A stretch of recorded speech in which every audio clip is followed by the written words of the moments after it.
मेरे प्यारे दोस्तों, आपका बहुत बहुत स्वागत है। ए क्लास उनके लिए जो बोलते हैं कि यूपीएससी में क्वेश्चन रिपीट नहीं होते हैं। ए क्लास उनके लिए आज दिखाएंगे आपको कि यूपीएससी में कितने क्वेश्चन रिपीट होते हैं और क्या थीम रहती है। थीम से सबसे ज़्यादा क्वेश्चन रिपीट होते हैं, क्वेश्चन भी एक एग्जैक्ट रिपीट होते हैं। तो समय ना गवाते हुए स्टार्टिंग करते हैं। तो फंडामेंटल राइट आज चालू करेंगे। फंडामेंटल राइट के बारे में एक पूरी क्लास रहेगी और क्वेश्चन दिखाएंगे आपको ईयर वाइज कौन कौन से क्वेश्चन रिपीट हुए हैं। तो समय स्टार्टिंग करते हैं। देखो, पहला क्वेश्चन 2024 में आया था कि मूल अधिकार से संबंधित आर्टिकल किससे संबंधित है। तो आर्टिकल आया था इससे, देखिए आर्टिकल किससे संबंधित है।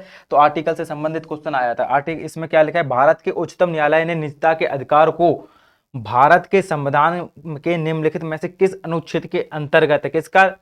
उच्चतम न्यायालय द्वारा सुप्रीम कोर्ट से निजता के अधिकार, प्राइवेसी के।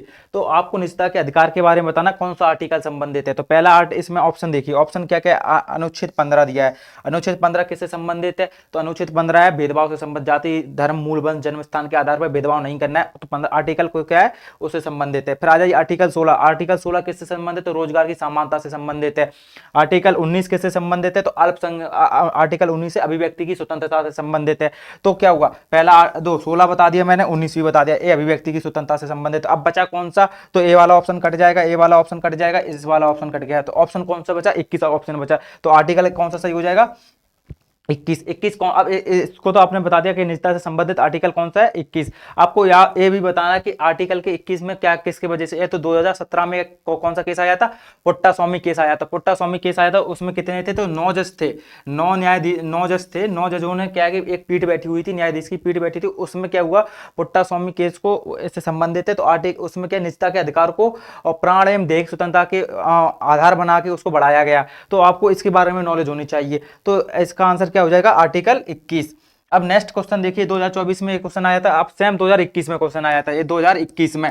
अब 2021 में भी सेम क्वेश्चन देख लो आप, रिपीट क्वेश्चन हुआ है कि नहीं हुआ। 2021 में ये क्वेश्चन आया था कि भारत के संविधान में किस अनुच्छेद के अंतर्गत निजता का अधिकार संरक्षित है। तो देखो, पहले मैंने 2024 में देख लो आप, 2024 में क्वेश्चन आ चुका है। अब 2021 में देखो, सेम क्वेश्चन रिपीट हुआ है कि नहीं हुआ।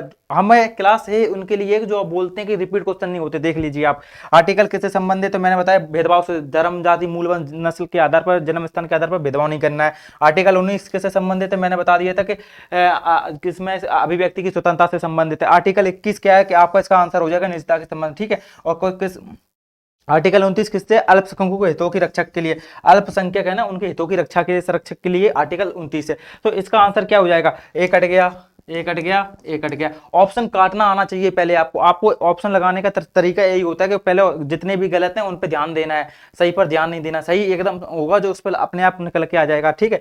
तो इसका आंसर हो जाएगा 19। एक रिपीट क्वेश्चन हुआ। अब देखिए फिर नेक्स्ट 2019 में भी रिपीट हुआ है। देखिए 2019 में भी रिपीट हुआ है, देख लिया आप। 2019 में क्या आया था कि भारत के संविधान में कौन सा अनुच्छेद अपनी पसंद के व्यक्ति से विवाह करने के किसी भी व्यक्ति का अधिकार संरक्षक देता है। किससे, विवाह से संबंधित है कि अपने पसंदीदा चुनने का वैवाहिक जो संबंधी होता है उससे पार्टनर चुनने का अधिकार किसमें।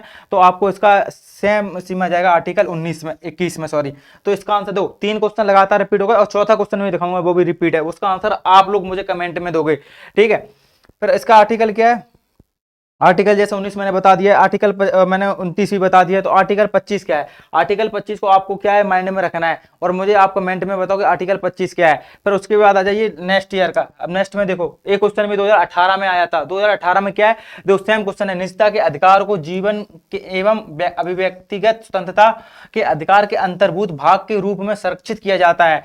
भारत के संविधान में निम्नलिखित में से किससे उपयुक्त कथन सही है एवं समुचित ढंग से अर्थित होता है। मतलब कहने का मतलब वही सेम क्वेश्चन आ गया, निजता का अधिकार। अब 2021 2024 में आ गया, 2021 में आ गया, 2019 में आ गया, 2018 में भी आ गया। तो इसका आंसर भी सेम हो जाएगा। क्या आर्टिकल किससे संबंधित है, तो 21 से संबंधित है। भाग कौन से हैं, भाग 3 में पाए जाते हैं।